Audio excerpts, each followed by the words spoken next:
Welcome guys to a brand new video. Today our video topic is what is conflict. We're going to look at conflict, understand it and try to make a sense about it. Okay, before we get started, let us get to know our sponsor. And our sponsor is iedonot.com. All your study materials in one place. Yes, we are sponsoring ourselves. What can you do? So let's get started. Now we must know the definition of conflict. What is conflict? Conflict is a process that begins when one party perceives that another party has negatively affected or is about to negatively affect something that the first party cares about. Now, I don't know about you, this is a very big definition. Let's simplify it. Conflict is a clash of interest. It is as simple as it gets. Every conflict is a clash of interest. For example, let's look at who is the best footballer on the planet. Is it Messi or Ronaldo? Now, somebody likes Messi obviously do not like Ronaldo because he thinks Messi is the best player. Somebody else thinks Ronaldo is the best player, not Messi. So as you can see, the clash topic is who is the best footballer in the planet. And this is a clash of interest. As the definition says, this is the conflict among their fans, not between these two players. I personally think these are the two best footballer ever played this game. Now, as another example, we can say the Palestinian and Israeli conflict is a clash of interest. You either in the side of the Palestinian people and their struggle, or with the right-wing Israeli government and their approach to the Palestinian people. Your interest lies with Palestine or Israel. So, we will going to look at the conflict from an organizational behavior point of view. We will going to try to learn types of conflict, views of conflict, stages of conflict, effects of conflict in organization, some conflict resolution technique, conflict stimulation technique, and some tips for resolving conflict situations. There are four types of organizational conflict: intra-individual or intrapersonal conflict, interpersonal conflict, intra-group, and inter-group conflict. Let's try to understand them one by one. So, what is intra-individual or intrapersonal conflict? Conflict can be intrapersonal when an individual objects and visions different from the company's overall vision and objects. This reflects a conflict within individual. Now, there are three types of intrapersonal or intra-individual conflict. These are goal conflict, conflict from frustration, and role conflict. So, what is intrapersonal conflict? Intrapersonal conflict refers to the conflict within an individual. This can occur when an individual's objective and vision is different from the organization's overall vision and objective. Three types of intra-individual conflict there are: goal conflict, conflict from frustration, and role conflict. Goal conflict occurs when the attainment of one goal excludes the possibility of attaining another. Conflict from frustration occurs when a motivated drive is blocked before a person reaches the desired goal. Role conflict is the need of an individual to play several roles simultaneously, but he is finding time and resources inadequate for that.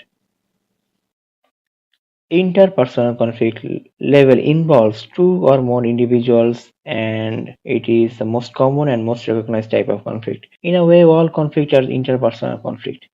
Each individual has a separate alternative course of action that is acceptable to him and different from the other individuals within the organization. There are four primary sources of interpersonal conflict. Number one is personal differences, two, lack of information, three, role incompatibility, and four is environmental stress.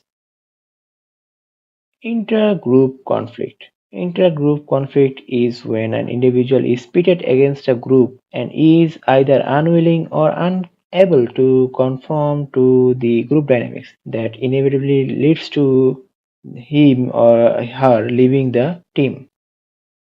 Intergroup conflict is the discord that arises when the goals, interests, or values of different individuals or groups are incompatible and those individuals or groups block others' attempt to achieve their objectives. Now, there are several reasons behind inter-group conflict: competition for resources, task interdependence, jurisdiction ambiguity, and status struggle. Now, let's look at the three views of conflict. These are traditional view, human relations view, and interactionist view. Now, traditional view sees the conflict or treats the conflict as a totally dysfunctional and destructive force within the organization, and it tries everything to avoid it or stop it. Human relations view treats conflict as a natural thing and it is inevitable in an organization. Interactionist view takes a different approach from the human relations view. It not only sees the conflict as a natural and inevitable thing within the organization, it also suggests a minimum level of conflict is actually necessary and beneficial for a group. Now let's look at the five stages of conflict process. The five stages are potential opposition or incompatibility, cognition and personalization, intentions, behavior, and last is outcomes. Let's try to understand them one by one. Potential opposition or incompatibility is the first step of the conflict process. It is the presence of conditions that create opportunities for conflict to develop. Three conditions cause conflict: communication, structure, and personal variables. Stage two of the conflict process is cognition and personalization. This is where the parties decide what the conflict is about, and emotions play a major role in shaping the perception. There are five conflict handling intentions. These are competing, collaborating, avoiding, accommodating, and compromising. Using two dimensions, cooperativeness and assertiveness. One party attempts to satisfy his or her own concerns with the five conflict handling intentions. Fourth stage of conflict process is behavior. This is the stage where conflict becomes visible. The behavioral stage include statements, action, and reactions made by the conflicting parties. Fifth and last stage of conflict process is outcomes. This is the action-reaction interplay between the conflicting party which result in consequences. These outcomes may be functional in the group or dysfunctional. Now let's see the effects of conflict in an organization. It can be positive and negative. Let's try to learn the positive effects in an organization.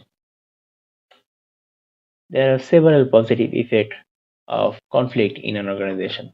Conflict can bring social change. It can improve decision making. It can help to reconcile between the parties. It can improve group unity a lot. Of course, it will improve the cooperation among the groups and its members. It will inspire creativity among the members of the organization. Of course, they will learn to share and respect each other's opinions. This will also improve the future communication among the members of the organization. And last but not least, conflict can improve the skills of new and shy and silent members of the group. This will allow an opportunity to demonstrate their leadership skills and managerial skills. So, what are the negative effects of conflict in an organization? There are several. Let's look at them. This will definitely create a mental health concern and will lead to a decrease in productivity as members are focusing on the conflict rather than the task at hand. It will distract from the primary purpose and will lead to the psychological problems. Now, let's look at some conflict resolution techniques. There are several conflict resolution techniques such as avoidance, smoothing, compromising, authoritative command, altering human variable, altering the structural variables.